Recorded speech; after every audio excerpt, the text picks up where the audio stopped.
Are you a wealth architect? That's somebody who wants to grow in all areas of life, not only financially, but mentally, physically, and spiritually. This is exactly what we're doing every single week on this show. I'm Emilio Despirito, your host of the Wealth Architect podcast, each and every week here. Wherever you're tuning in, we're glad you're here. We hope that this episode inspires you, motivates you to do something big, and maybe even blows your mind. Make sure you comment and interact with us. We love to hear from you. Let's get started. I want to start this segment off with a real estate market pulse, okay? The real estate market across the United States has absolutely changed, and the days of aspirational pricing from 2021 are over. And if you are somebody who has a home or a property that you're getting ready to list and to sell this spring, you're going to want to hear these things. So the mistakes that sellers often make are not preparing their properties for market. It could be something as simple as a deep clean or cleaning and fixing and repainting chipped paint. It could be refinishing hardwood floors. It could be just fixing things up just enough where they shine so that the property sells at the highest price. An ounce of preparation is worth a pound of cure when you're preparing, and I promise you. So what I want you to do is I want you to go ahead and go on the wealtharchitectradio.com, and I want you to download your free PDF of the 3 pricing mistakes sellers make and the 3 preparation mistakes that sellers make. You're going to find it in the vault. It's on the top of the website, the vault. This is something new for our listeners. Go ahead and check that out. Also, another thing too is pricing. So you're not going to want to price it far too high. And I'm talking like 2021, we were aspirational pricing. We were saying, hey, you know what? I want to get, $700,000 for this home in my neighborhood where homes are selling for 600. It's just not happening. 4 million where homes in the neighborhood are selling at 2. It's not happening. So you want to price that property appropriately. And again, check out that PDF that I have for you in the vault at wealtharchitectradio.com. Hey, a special thank you to our sponsor, Annie Mac Home Mortgage, whose Cash to Keys product is disrupting the industry. Sick and tired of finding the perfect home, not having your offer selected? I got to tell you, it happens all the time. With Cash to Keys, Annie Mac gives sellers a cash guarantee for each of their buyers' offers. Stop bidding and hoping. Instead, bid with Annie Mac and bid with confidence. Don't just bid, but win. Annie Mac Mortgage. When you're buying real estate, you need somebody that understands the ins and outs of the legal ends. It's so important to have the right attorney working for you. You also need a bulldog. Let me tell you something. The first time I sat in a conference room with this lady, Melissa Delana of Delana Law, I immediately knew she owned the room. You need an attorney that owns the room, that can solve problems and make things happen when everybody else can't. You want to hire Delana Law in Massachusetts, Connecticut, or Rhode Island. Delana Law delivers every single time. They're going to help you out with all of your real estate needs. It's delanalaw.com. You got to check them out. Hey, you're locked into the Wealth Architect podcast. I'm Emilio Despirito, and we've got an awesome segment for you today. We're so fast-paced in business, and this next guest is going to help us, I think, slow it down, help understand what is going on inside our very busy brain. And her name is Anne-Laure Le Cunff, and she is a neuroscientist. She's an author, and she's also the founder of NessLabs.com. Okay, so NessLabs.com, you're going to want to go ahead and visit that. So today we're talking about one of the most overlooked forms of wealth, mental and emotional wealth. Because in a world full of distractions and uncertainty and burnout, man, I can tell you, I've gone through it. Your ability to think clearly, stay focused, and keep learning is one of the greatest assets that you can build. My guest today is Anne-Laure Le Cunff, neuroscientist, founder of Ness Labs, and a leading voice on mindful productivity and what she calls tiny experiments. I love those, by the way. Instead of chasing rigid goals, she teaches how small experiments can help us grow, adapt, and build a life that compounds mentally, emotionally, and professionally. Anne-Laure, welcome to the Wealth Architect podcast. Thank you so much for having me. You're welcome. It's so nice to have you on here. And, before this program, I was on nestlabs.com and I was looking at some of those tiny experiments and I was clicking through and it's so fascinating. And you just have so much content and you already put on several for today because yesterday when I looked, it was buried down like just amazing. So great job with that. Thank you. A lot of my You, writing is actually a series of experiments, so I'm glad you're enjoying it. and I'm so excited to dig down and learn more and talk about those tiny experiments. And, you talk a lot about mental wealth, the same way people talk about financial wealth. What does mental wealth actually mean? And why is it becoming one of the most important assets in today's world? Yeah, it's not even an asset at this point. I think it's a luxury, right? Being able to take care of your mental health. And to me, it's mostly these days about having space, space to take care of yourself, space for your creativity, space for Mm, hearing yourself think, space for shaping your own beliefs, shape for making sure that you feel good, that you have low stress, that you have high enthusiasm when you wake up in the morning, that you're happy about what you're working on, and space to pivot if things are not working quite mm. well for you instead of forcing yourself to push through and burning out in the process. Burnout is such a huge thing, and I know we're going to dig down into that a little bit. But one of the things, do you feel like gratitude helps people? Like, if you're just feeling like so like out of it, do you think like kind of turning towards gratitude? Have you found that as a helpful experiment? What's interesting with gratitude is that when I mention it to people, quite a lot of people tend to be like, ugh, what is that woo woo practice you're talking about? Give me real tools. But the reality is that there is a lot of scientific research showing that gratitude is really helpful for your mental health. And so I know it sounds a little bit woo woo, but just sitting down and taking 2 minutes to write down the things that you're grateful for can be one of the best investments you can make in your mental health first, but then you have all of the positive downstream effects on your productivity and your creativity at work. Hmm. I was at like it was 2020 and I was at such a low point just like mentally with a lot going on in my personal life and I was on a flight and I was just so bummed out and I was like, "You know what? I'm going to write down everything I accomplished last year." It took me the whole flight and I was like and every one that I was writing down, I was so thankful for all of it. And now, anytime my friends or anybody is bummed out, I say, listen, write down all the positive things you've done in the past year, the past week, the past month. Most high performers feel pressure to have everything figured out, right? We need to know everything. We are everything to everyone, okay? Why are we so afraid of uncertainty, even when uncertainty is where the growth actually happens? Well, it makes sense from an evolutionary perspective that our brains are designed to reduce uncertainty as much as possible and as quickly as possible. And to understand that, you just need to think back on what life looked like for our ancestors. The more uncertainty you had, the less likely you were to survive. So you wanted to have as much information as possible and as much control as possible. And that meant knowing where are the resources, who are my friends and my enemies in the tribe, what's going to happen tomorrow, what is that weird noise over there in the bushes, right? The more information you had, the more sense of certainty you had, the more likely you were going to survive. And the problem is really that our brains haven't changed that much in the past thousands of Mm, years.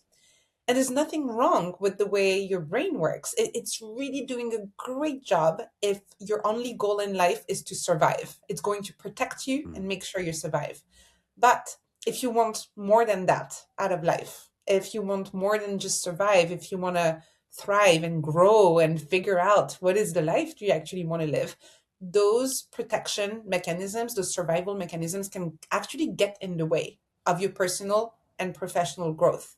So that's why our brains, again, are designed to get rid of uncertainty as quickly as possible. But if you want to go further in life, you need to just mhm. acknowledge that and say, okay, brain, thank you for trying to protect me, but I know I'm in no danger of death here, and I'm actually going to try that scary thing. And something happens. Do your different neural pathways open and your brain, you can pretty much restructure your brain, right? Am I saying that right? Yeah, we Yeah. used to think that neuroplasticity only happened in childhood, but we now know that it Mm, still happens in adulthood. It does take a little bit more effort in adulthood mm, than it does in childhood, but it can still happen.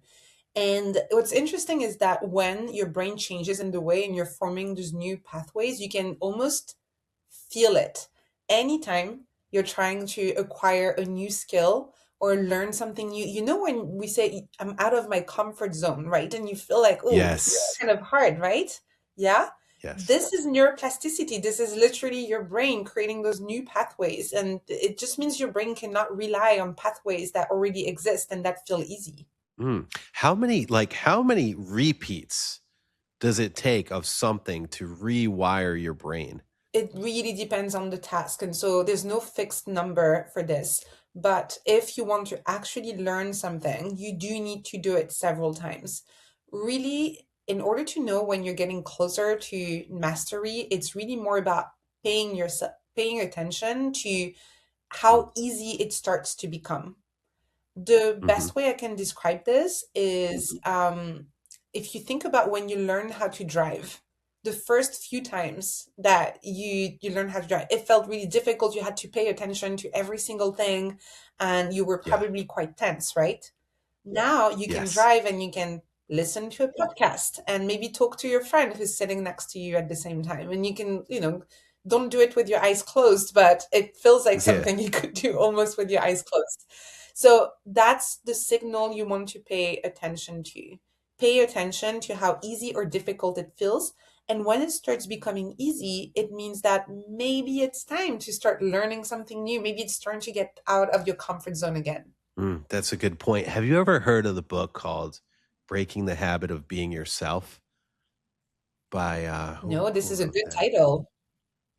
Ooh, Breaking the Habit of Being Yourself by, I want to say it's Joe Dispenza. I could be wrong on that name, but I'm listening to that book right now, and that book talks a lot about kind of what you're talking about right here. Let's dive more into the uncertainty and identity factors here. So, entrepreneurs and investors live in uncertainty every day. We live it, we breathe it, we swim through it, we run through it. Markets shift, deals change, life changes. How do we stop treating uncertainty as a danger and start treating it as information? It's really about looking at it as if you were a scientist. So just try to picture what a scientist does in their daily work, right? They go to the lab, they design an experiment, and then they get a result.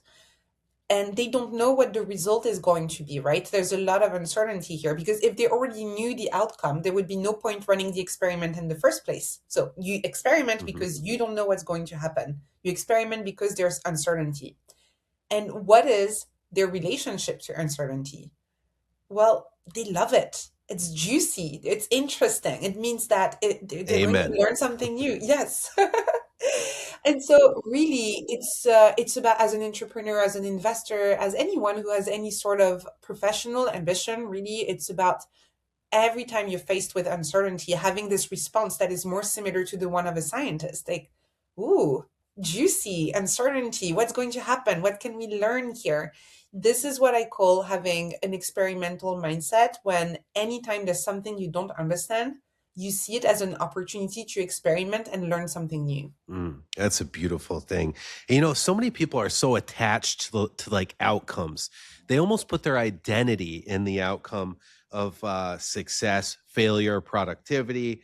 So, how do tiny experiments help people separate self worth from results? Yeah, so it's really again about this experimental mindset. So when you design an experiment and you don't get the result you expected, you don't go like, "Oh, I'm such a bad scientist. What did I do wrong?" Because Yeah. your sense of self-worth is not attached to the result. You're just curious about the result. So it's really about letting go of this kind of desire for control that we have of wanting to get a specific outcome and say, no, my only goal here is to learn something new. And whatever that says, there's no failure when the only goal was in the first place to collect data. And so it's Mm-hmm. not about you. It's about not about you being a failure or not doing your job properly. You're just a scientist. You're collecting data. The only failure really is to fail to learn from the outcome. So that's the shift that you want to see here. Design an experiment, run it, collect your data, and then whatever the data says, make sure to learn from that data. Beautiful. That's some fantastic advice. Let's talk about tiny experiments versus big goals. Okay. You've said tiny experiments are often more powerful than big goals. Why do goals sometimes create pressure and rigidity while experiments create freedom and momentum? Big problem with goal, which we've talked about a little bit already, is how they make us focus way too much on the outcome.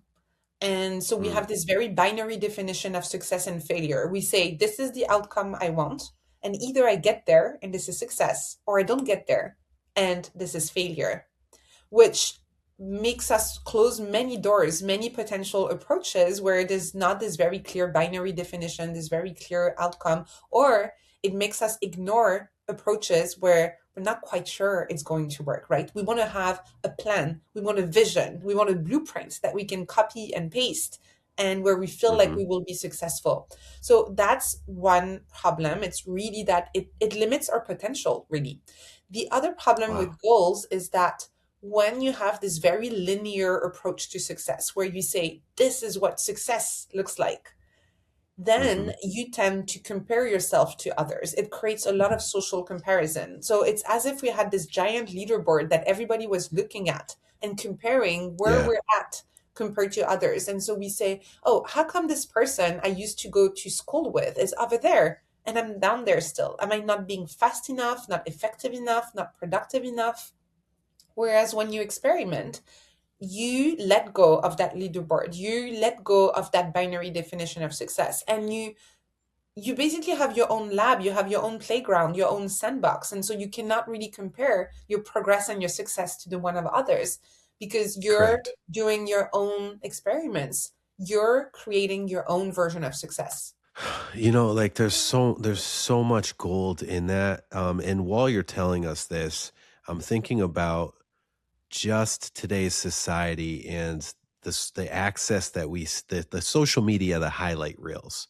You see other business people, you see other people with their families, you see all this, but it's all like the most positive stuff, which positivity is good. But you said it, the social comparison is actually toxic, I think. Yes, absolutely. It really prevents us from figuring out what we actually want. When you fall prey to social comparison, you start analyzing and evaluating your own success and your own path in life and at work based on the path of others. And so, in a way, it's going to make you stay stuck in a path that is not even your own, right? So, you might be chasing those big dreams, but whose dreams are those? Yeah, and that makes so much sense. So like if someone's listening and they're ambitious and they're motivated, right? And they want to build wealth. They want to build a company. They want to build a legacy, whatever it is. How can they stay driven without becoming mentally brittle? So this is where tiny experiments can be really helpful. So instead of having those big, overwhelming goals that very often we just copy paste from other people because this is supposed to be the traditional definition of success, you can design your Yeah. own tiny experiments to figure out what works for you. The format of a tiny experiment that I describe in the book, and which is basically a mini protocol. And it's exactly like scientists. Like scientists, when they design an experiment, they say, first, I'm going to decide what I'm going to test. And second, I'm going to decide the trial period. And a tiny experiment is exactly the same thing. Decide on an action that you're going to test and decide on a Yep. duration. This is your trial period for your experiment. And keep it tiny. Like start the thing for maybe 1 month or maybe a couple of months. Just see what happens, right? Decouple your sense of self worth again from the result. Just say, I'm going to try this thing and I'm going to pay attention to the results. And whatever the result, I'm going to learn from it. Did that work for me? Did that help? Did that increase my wealth? Whether that's my financial wealth, whether that's my mental wealth, did that help in any way? If that didn't help, what do I want to tweak in the next version of that experiment? And when you do Mhm. that, again, you're creating your own laboratory. You have your own experiments and you're designing your own life instead of copy pasting it from other people. The way you explain it really helps you to detach emotionally. And I think that's such a big thing because we put our heart and soul into our businesses, into our different ventures, and we are setting our outcomes, setting our goals ahead of time. We're seeing what everyone else is doing, and we're really so emotionally invested. So when something doesn't work, it can really break you down. I love how you're talking about putting this into bite-sized, tiny experiments and really taking those emotions out of it. I just got so much from that. Let's talk about designing the experiences. We're going to get into the how, okay? Because I know our listeners want to know how to do this. We want to make this practical. Like, I like practical information. Like, what are the essential ingredients of a good personal experiment? So the first part is the one I just described. You want to have a mini protocol that tells you exactly what you're going to do and for how long. If you don't know where Hmm. to start, you're not quite sure what kind of tiny experiment you want to design, I always tell people a good experiment always starts with observation. So instead of just running a random experiment with no purpose or no nothing, just because you feel like, oh, let me try this thing, spend 24 hours observing your own life and work and pay attention to what works and what doesn't. What gives you energy? What drains your energy? What are the topics that you're curious about? Is it, I don't know, these days, a lot of people I work with, they're very curious about AI, for example. So just look at the things that you want to explore where there's maybe a little bit of doubt or a bit of opportunity for growth. And I guarantee you that if you do this for 24 hours, you will notice things that you've been doing automatically, things that you're doing just because you've been doing them in this way for a long time. And those parts of your life and work are ripe for experimentation. So take something and turn it into an experiment.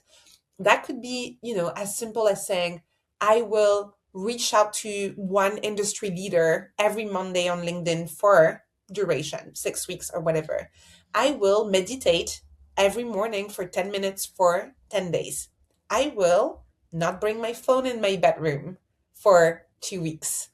I will Hmm. close my laptop at 7 p.m. every day for 1 week. So every time the format is the same, I will action for duration and let go of the judgment, let go of any kind of analysis until you're done. Just do the experiment. And at the end, just have a look at the results. And that's the very practical part here. Really sit down and ask yourself what worked, what didn't work, and if I were to do this experiment again, what would I change? Or, you know what? I tried this thing. I hated it. Not for me. All of my buddies, all of my friends who are founders, entrepreneurs, and investors, they're all doing that thing. But now that I've tried it for myself, I don't think this is for me. That's great.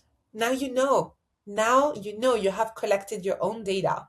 And instead of always Hmm. wondering in the back of your mind, should I try this thing? You can now confidently say, I've tried it. It doesn't work for me. I can move on and I can use my energy, my time, my attention for something else. Beautiful. And Laura, a lot of our listeners, they like practicality. They like to see the results, right? And track it. Now, we've got a couple different mindsets here, okay? Even more, but I'm just going to break it down to, you have your very direct, decisive, bottom line people. Like, that's me. People that love to be around people. Like, all right. So those personalities, right, for the most part, are not that amazing at making charts, tracking things. But the analytical listeners that are here, they've probably already mapped out what type of spreadsheet, like how they're going to put their spreadsheet, what they're going to put in what cells on the spreadsheet to track this thing. Do you have any PDF or any spreadsheet or anything that you could share with our listeners in the Wealth Architect Vault that they could turn to and that they could track this information? I have a template that I call plus minus next, and which is basically what I just described, tracking what worked, what didn't, and what you will Love try it. next.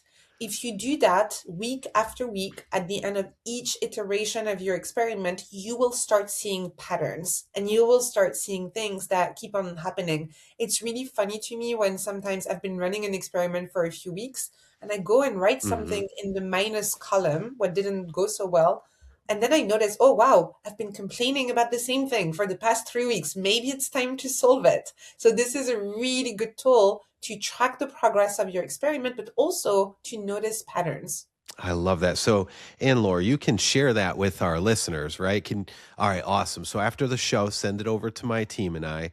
And for our listeners, go to wealtharchitectradio.com, and in the vault section, go ahead, click that, and you're going to go ahead and get that free PDF, compliments of Anne-Laure Le Cunff, and the book author of Tiny Experiments. So this is great. I got to tell you, that's so helpful, especially for someone like me where I don't even know how to use a spreadsheet. Um, but I know how to look at them for the most part. So now let's jump into some really powerful examples of this. And you've done a great job, really, so far, helping us to understand tiny experiments. What are a few examples of tiny experiments that had outsized impact for high performers?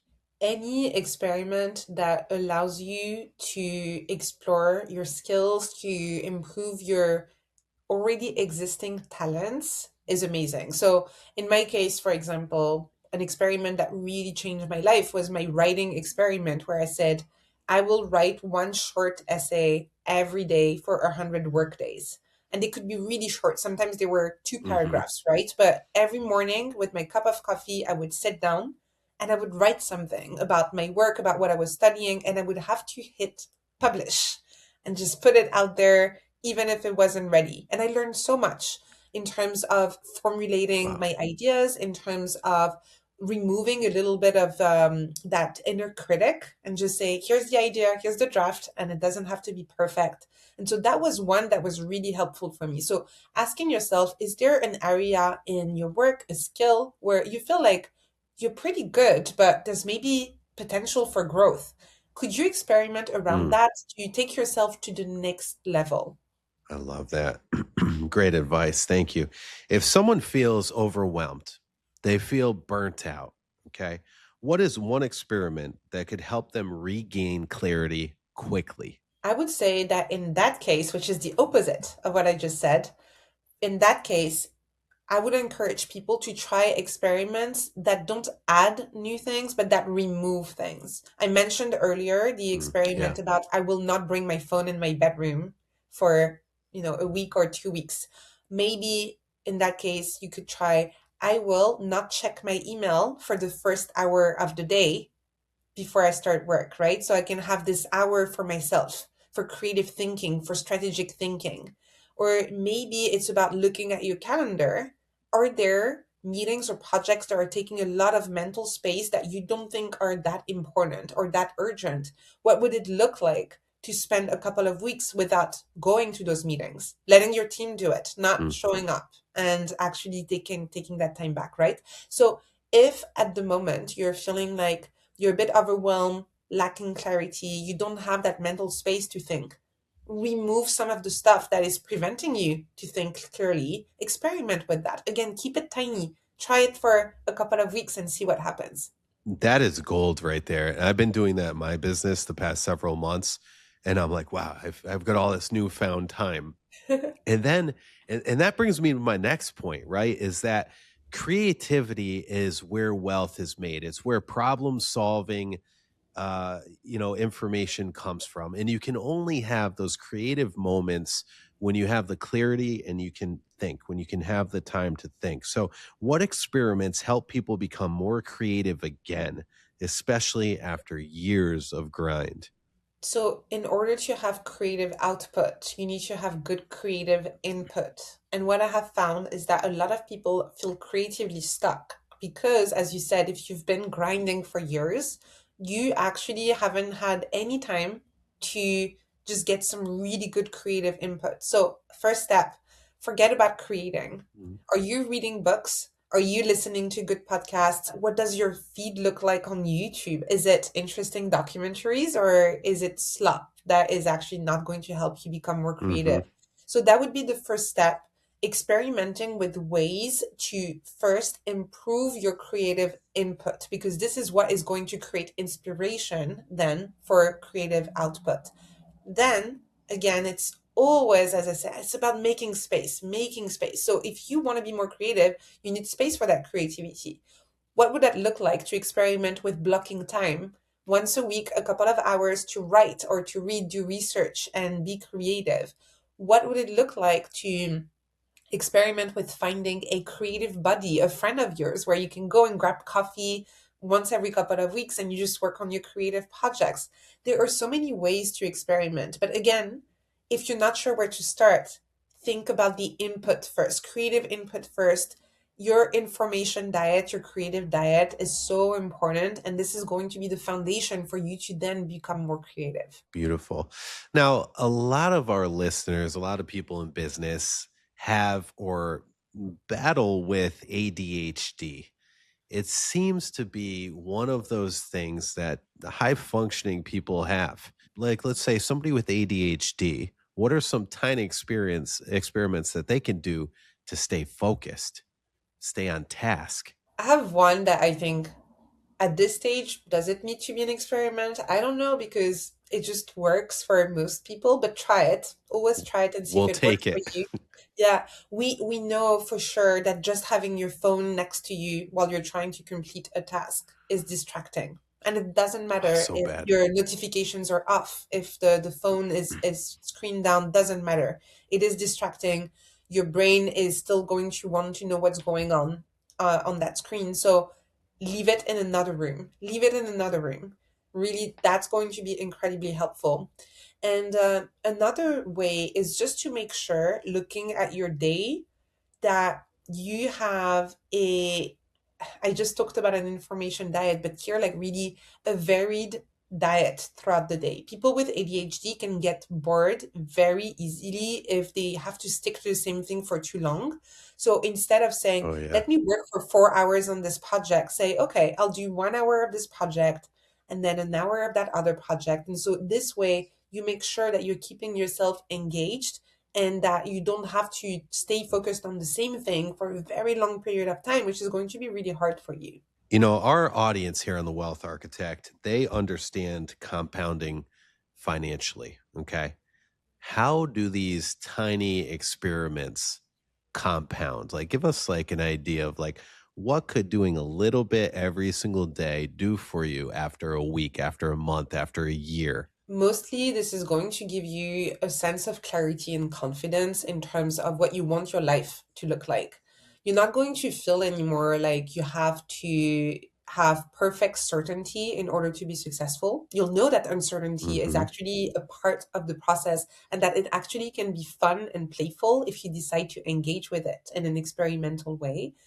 And it can also compound in the sense that when you have an experiment that worked really well for you, well, you can turn it into a habit. That's okay. And what the way it works is that you take the experiment and you know how it was an action and a duration.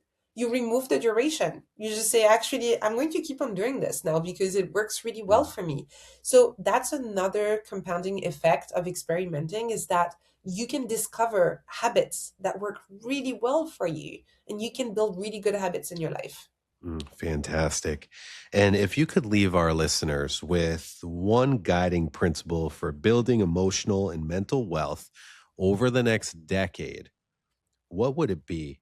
And what's the first experiment that they should run this week? So I would say that the mental shift that you want to have is to always default to curiosity. So next time you're faced with a challenge, next time you feel a bit lost, a bit stuck, a bit overwhelmed, instead of responding with anxiety, respond with curiosity and ask yourself, oh, Hmm. what experiment could I try here?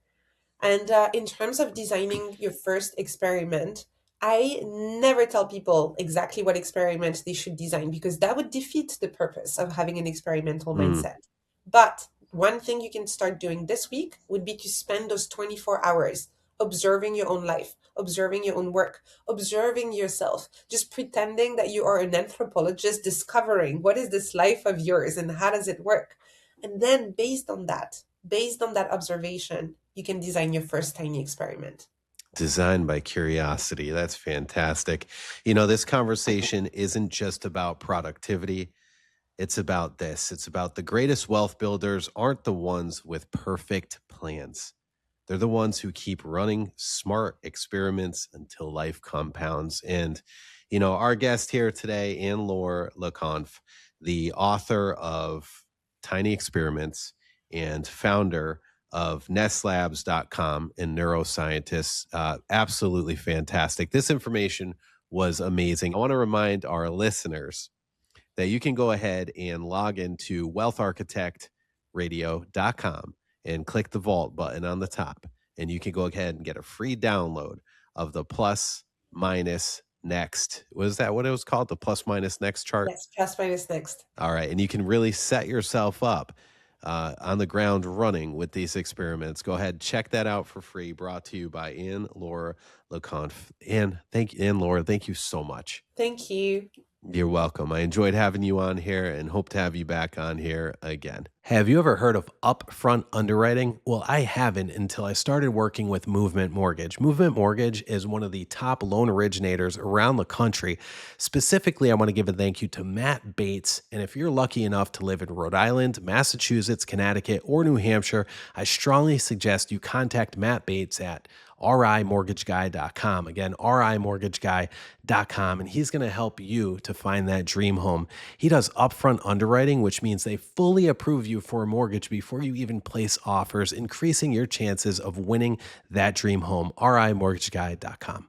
Welcome back to the Wealth Architect Podcast. I'm Emilio Despirito, and this segment here, we have somebody very special. We have one of the top producing real estate advisors, not only here in Rhode Island, but in the region with Sotheby's International Real Estate, Sotheby's, Mott, and Chace, and it's none other than Allison Dessel. Allison and I met several years back at a listing, and I said, wow, this lady is classy, she's humble, and she is on the market. She understands the ins and outs. So I brought her in today to talk about and discuss really who is moving here to Rhode Island and why. Allison, welcome to the Wealth Architect. Thank you for having me. And I will tell your viewers and listeners that when I met you on that wonderful day, I had locked us out of the property. So it was a waterfront property in Barrington. Yeah. The first time I met Emilio, he was nice enough, in a suit, by the way, to climb over the deck and figure out how to unlock the door that I locked. So, and it was my listing. So he's been, wonderful colleague ever since then. You have a place in my heart and so much gratitude because you saved that day. That day was not, that could have been really bad. So thank you, Allison. That's the beautiful thing too about real estate is that, a lot of people get it twisted. Like you're at Sotheby's, I'm at Engel and Volker's, Kara Green's at Compass. Like we all work together and collaborate for the benefit and the betterment of our clients. Yes, we want to make people happy. We want to serve them. That's right. And so it's not about ourselves. It's not about our egos. It's not about anything like that. It's about and bringing a deal together. You've got someone who wants this. I've got someone who wants to sell this, and we want everyone to be happy. So it's teamwork. That's right. And there's certain individuals you see that are placing offers. You're like, oh, I want to work with this person, right? Like I know how they conduct themselves. Yes. So you've been at this now. How many years have you been in real estate? 8 years. Actually, today might be my anniversary. Wow, it was 2017. Really? Yeah. Happy anniversary. Thank you. Great day. Thank you. Thank you. Yes. Wow. There's nothing better. And were you a teacher before? So I was a teacher by trade. I got my master's in education in my 20s, moved back to Rhode Island. I was living in New York, thought I was going to teach in the city. I love city education, and ended up coming back because Rhode Islanders always come back. Yes. It's like right. Cheers. We always come back. I started out in the public school system in Providence and then started my family, and it didn't look at that time in my life, I didn't think I was going to be a good multitasker. And I felt like I needed to be home and devote time to that. Raised my 3 kids, did a lot of volunteer work in between as well, but started in real estate. Literally, I was at a wedding and someone was talking to me about what they did. And I was so moved by it. I literally called my mom the next morning and I said, can you watch the kids? I'm going to go to class at night. I'm doing this because it felt like a marriage of everything that I loved. And a large part of that is service. So that was it. And off to the races in February of 2017. Wow. So 8 years later, right? 8 years later. Did I get there? No, 9. 9. 9 years later, you're here and you've been doing extremely well. And you work with a lot of international and domestic buyers that are coming into the marketplace here in Rhode Island. Yes. Okay, and this is great because we have real estate agents from all over the country, all over the world that watch this. And if you're watching this right now, or you are a buyer or somebody that's interested in the Rhode Island market, Allison Dessel is somebody that I would strongly recommend to reach out to, and she can help with that. So I would pay close attention to the markets she talks about and to why Rhode Island is that place for who's coming here. So let's first talk about who's coming here. Where are they coming from?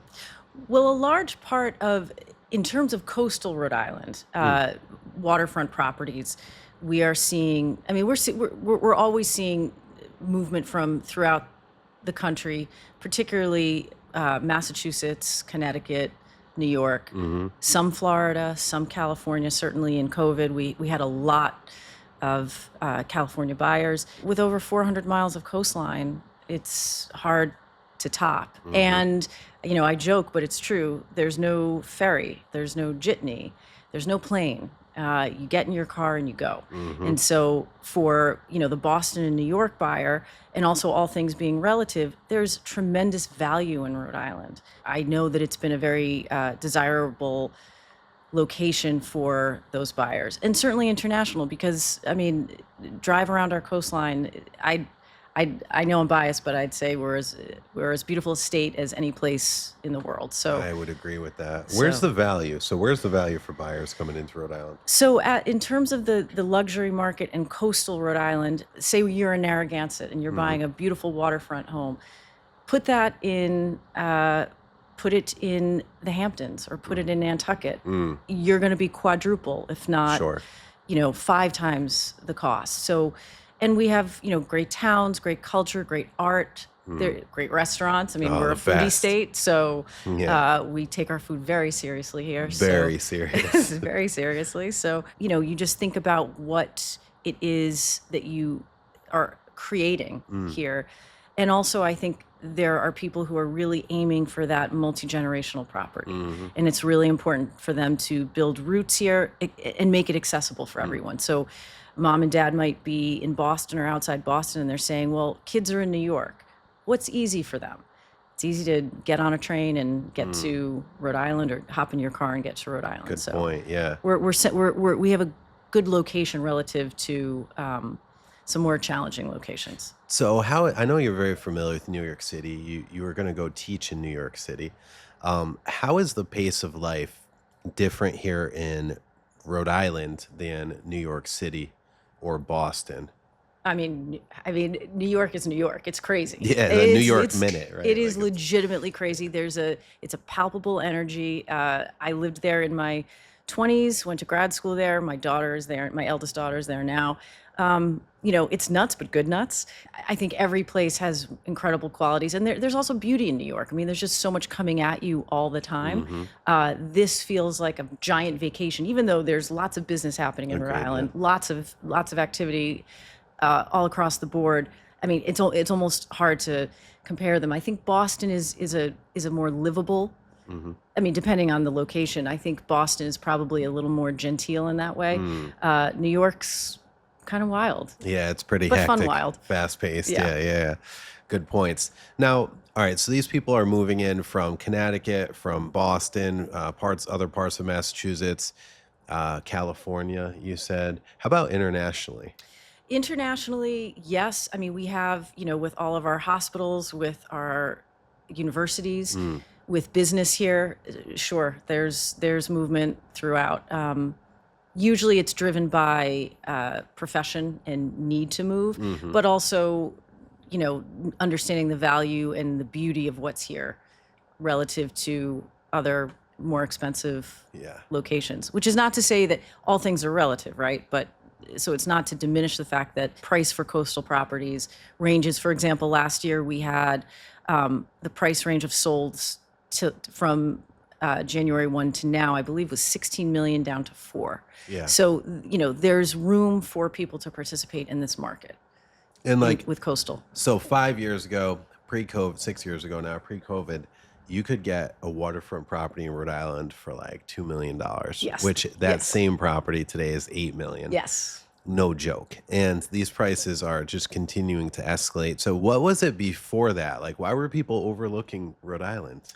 I don't know that it was overlooked per se. I think with cities being shut down and no break, and we living here didn't know what that experience was like for people. But when you realize you're in a lockdown, would you rather be in lockdown in your apartment, albeit a beautiful apartment, or would you rather be in a place where there's, land and water and walking ability and all of those things? And I think it was really a paradigm shift for people. I think there was obviously a psychological piece that was kind of traumatic. I mean, it was a lot for people to take, and they started thinking, where can I go to get out of this? I had friends who went up, were in Boston, went up to Vermont. They wanted to check out. So, I think it's not that Rhode Island wasn't on the map. The urgency wasn't there as much, and I also think, being, having a sort of existential shift that COVID brought to people, where you live, how you live was more important than ever. Yeah, mindset is becoming more and more important. Yes. I think people are bombarded with so much information and so many different ways that now we can be reached, right? Like whoever you are, right? Social You're findable. media, emails, Yes. texts, calls, like it doesn't end, Allison. And people look for that. They look for that solace. They really want that peace. And I think that Rhode Island does offer that. There's nothing better than like sitting out by the beach or at your home where you can see or hear the water and that calming, like the waves just washing over the shore over and over and over. And I was fortunate enough to grow up, and my grandfather and now my parents have a place down in Matunic. That's amazing. And, and we would just like, it's so easy to fall asleep with that noise. Yes. It's so calming. Yes. It's interesting because there's so many beautiful parts of Rhode Island. We're very, very blessed. And there's wonderful areas that are not on the water. So this is not, I'm a water person. So you're talking to someone who like lives for it and was fortunate enough to grow up near it. And there's nothing like driving home and seeing water. It is, you can exhale. So to be able to experience that all the time is incredibly special. And I think people wanted some of that. Absolutely. So looking back at the past, say, 3-4 years of your career, these waterfront homes that you're selling, or even like, higher end homes that you're selling on the east side of Providence or any other market, like, I know you talked about higher education as being, one of the reasons why buyers are moving here, but what other professions were your buyers in? Doctors. A lot of doctors. People in business, people relocating for their company. And so, for me, I see a lot of people who were at the time working from home and they had that flexibility. Yeah. That has since shifted, but they are figuring it out. So it really ran the gamut. It runs the gamut in terms of buyer demographic. I think having incredible hospitals here were attractive to doctors and hospitalists, certainly, and the corporate world as well. Absolutely. The hospitals here in Rhode Island are, like many other locations, I'm sure, are getting overloaded. Yes. Right? Like our population is getting bigger. I remember 2 years ago, I was in a car accident and they were like, all right, it was in Coventry. And they're like, all right, let's take them to Kent County. We were on our way there. They're like, no, they're full. You got to take them to Rhode Island. It added an additional 30 minutes of me being in the ambulance, Allison. And that's just whatever, me. But if somebody is having a heart attack, or they're having issues, these hospitals continue to get more and more full. And then we have, Roger Williams Hospital, we have Fatima Hospital, which are not doing so hot financially. Right. What happens if those close? And I know we're not here talking about hospitals, but the reason why is because if there are any doctors or anybody in healthcare that's listening to this, there is a massive opportunity in Rhode Island. And whenever I see any shortfalls, I see opportunity. Right. And you just never know where this podcast is going to go. Right. No, obviously the hope is that we have some great thinkers who are going to solve these problems for us. great healthcare should be available to everyone, and the logistics of your experience sounds scary. And that's just me. I know. So those are real issues that need to be solved, certainly. But to your point, there's opportunity and possibility to do that. So hopefully we've got some great minds who will figure out how to streamline it for us. And it's our job, being in the community here, to plant seeds and tell who we want to also attract to Rhode Island. We want more doctors here. Yes, right? we want the best of the best. Yeah. And we've been fortunate to have so many great people in the medical field, in finance, in tech. I mean, we're really lucky. So keep coming. Yeah, absolutely. Good stuff. Allison, I want to close with your market sentiment. I'm curious, the market's been pretty flat over the past 2 years, right? In 2026, there is pressure from Washington to lower the rates. Hopefully that happens, right? But where do you see the market going? Just off everything off what you're hearing on the streets, what you're seeing with your buyers, with your sellers. You do a lot of real estate. I'm curious to hear your thoughts. I think the interesting thing about residential real estate is there's always going to be a need for moving, whether it's logistics of work, life, just want to, oftentimes even in the luxury space, it's the buyer who has been eyeing your property under a half mile away. Yeah. So as it relates to what's going to happen in the market, I think it's going to be a much more balanced market, and hopefully a lot of those buyers who were sort of not able to participate will have the opportunity to. I think this particular year in 26 will just hopefully be a bit more normalized and balanced, and these people will have an opportunity to enjoy the home that they've been wanting. Even across the country, I saw where new home construction has lost about 6% in pricing value, right? So they dropped their prices 6% on average across the country, which is pretty wild. Well, here in the Northeast, Massachusetts, Rhode Island, Connecticut, our prices are still pretty stable, if not kind of rising a little bit in pockets. Yeah, I think, to the point of prices and value, it's interesting. I think the time of aspirational pricing is over. Yeah, it's over. But that's okay. Everyone is still going to be successful and win, right? Yeah. But that, for sellers, it's more important than ever to be priced appropriately. Would you take an overpriced listing? Would I take an overpriced listing with the premise that we will have an action plan? If a seller, and oftentimes we know in our business that if we see a property that is extraordinarily priced, if you will, you've probably had a conversation with your seller about it. Oh, yeah. It's not that I wouldn't, it would be that we understand parameters up front. So we'll test this value proposition for X number of days. And depending on the quality and quantity and nature of offers that you get, that's going to tell you everything, because it's not about us. It's about, we're not the buyer. The buyer is giving you an answer. That's some great intel. And so as long as everyone maintains clarity on that and has reasonable expectations, would I take something that's grossly overpriced without an action plan? No, because it doesn't serve them. My job is to provide the best service that I can to everyone across price points. And so I'm not helping them if I do that, if I'm just a yes person. That's right. That's good. A great answer. Awesome. I appreciate you being here with us on Thank The Wealth you for having Architect. If you are interested in learning more about Allison Dessel, you can go ahead and just Google Allison Dessel, Sotheby's, Mott and Chace International Real Estate.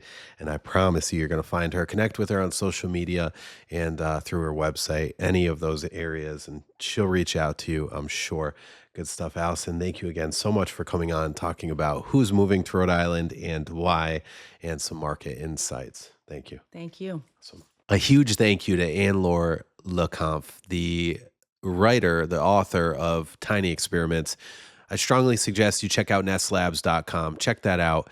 And make sure you go to wealtharchitectradio.com, and you could go ahead and download the wonderful information she shared with us to track your tiny experiments. wealtharchitectradio.com, hit the vault, and go ahead and download that for free there. I'd also like to thank Allison Dessel of Sotheby's International Realty. Came in today to talk about the current market, what's going on. So great information here on the Wealth Architect podcast. Thank you for our producers, our sponsors, and most importantly, you, the Wealth Architects, for tuning in. God bless you. We'll be back here next week with some more fresh content for you and your journey of building financial, mental, physical, and spiritual health and wealth. God bless.